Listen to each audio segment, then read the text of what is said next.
दोस्तों, हिंदू धर्म ग्रंथों में युद्ध से जुड़ी कई कथाओं का वर्णन किया गया है। अधिकतर जन महाभारत और रामायण में वर्णित युद्धों के बारे में तो जानते हैं, लेकिन उन्हें कई ऐसे युद्धों के बारे में जानकारी नहीं है जिनका वर्णन हमारे पुराणों में किया गया है। दोस्तों, आज हम आपको शिव पुराण में वर्णित एक ऐसे ही युद्ध के बारे में बताने जा रहे हैं। लेकिन उससे पहले आप हमारे चैनल को सब्सक्राइब करें और हमारे वीडियो को लाइक और शेयर जरूर करें। नमस्कार, स्वागत है आप सभी का वीडियो कलर्स यूट्यूब चैनल पर।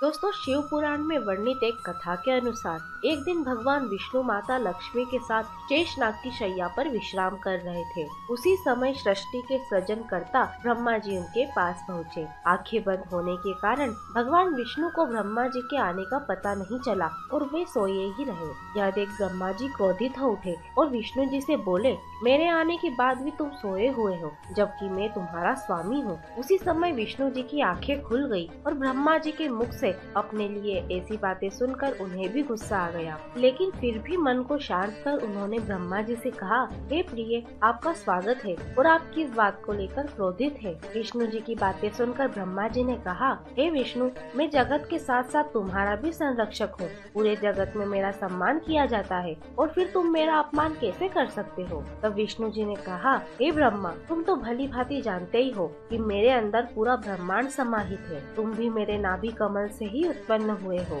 और मैं तुम्हारा पिता हूँ, इसीलिए तुम्हारे ये सारे कथन झूठे हैं। विष्णु जी के इतना कहते ही ब्रह्मा जी और भी क्रोधित हो उठे और खुद को श्रेष्ठ बताने लगे। कुछ देर तो दोनों के बीच श्रेष्ठता के लिए बहस हुई, लेकिन उसके बाद दोनों ने हथियार निकाल लिए और फिर बाद में दोनों के बीच एक भयंकर युद्ध शुरू हो गया। युद्ध के शुरू होते ही भगवान विष्णु अपने वाहन गरुड़ पर सवार होकर ब्रह्मा जी पर बाणों की वर्षा करने लगे। इधर ब्रह्मा जी भी विष्णु जी पर तीर बरसाने लगे। इस तरह दोनों के बीच भयंकर युद्ध छिड़ गया।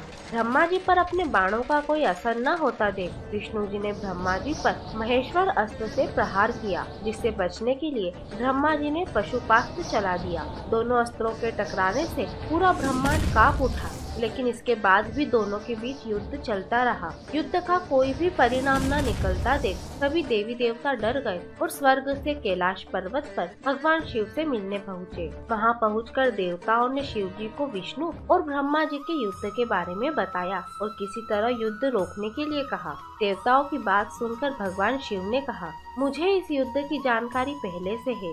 ये दोनों खुद को श्रेष्ठ साबित करने के लिए व्यर्थ ही युद्ध कर रहे हैं। साथ ही ये भी कहा कि मैं स्वयं युद्ध क्षेत्र में जाकर इस युद्ध को रोकूंगा। इसके बाद शिव जी युद्ध के मैदान की ओर चल दिए। वहाँ पहुंचकर भगवान शिव ने दोनों के बीच अग्नि के विशाल स्तंभ का रूप ले लिया। यह देख दोनों ही हैरान हो गए और एक दूसरे से पूछा, ये क्या है, हमें इसका पता लगाना होगा। इसके बाद दोनों ने निर्णय लिया कि जो इस स्तंभ के सिरे का पता लगाएगा वही श्रेष्ठ माना जाएगा और दोनों स्तंभ के सिरे का पता लगाने निकल पड़े। विष्णु जी शुकर का रूप धारण कर जड़ खोजने लगे और हंस रूप में ब्रह्मा जी ने ऊपरी सिरों को खोजना शुरू किया। कई साल बीत गए, लेकिन ना तो विष्णु जी को उस अग्नि स्तंभ का जड़ मिला और ना ही ब्रह्मा जी को ऊपरी सिरा। अंत में विष्णु जी युद्ध के मैदान में वापस आ गए। विष्णु जी को वापस युद्ध के मैदान में आया देख ब्रह्मा जी भी वापस आने लगे। तभी रास्ते में उन्हें केतकी का फूल गिरते दिखाई दिया तो ब्रह्मा जी ने फूल से पूछा, हे फूल, तुम क्यों गिर रहे हो, इसका ऊपरी सिरा कहाँ है।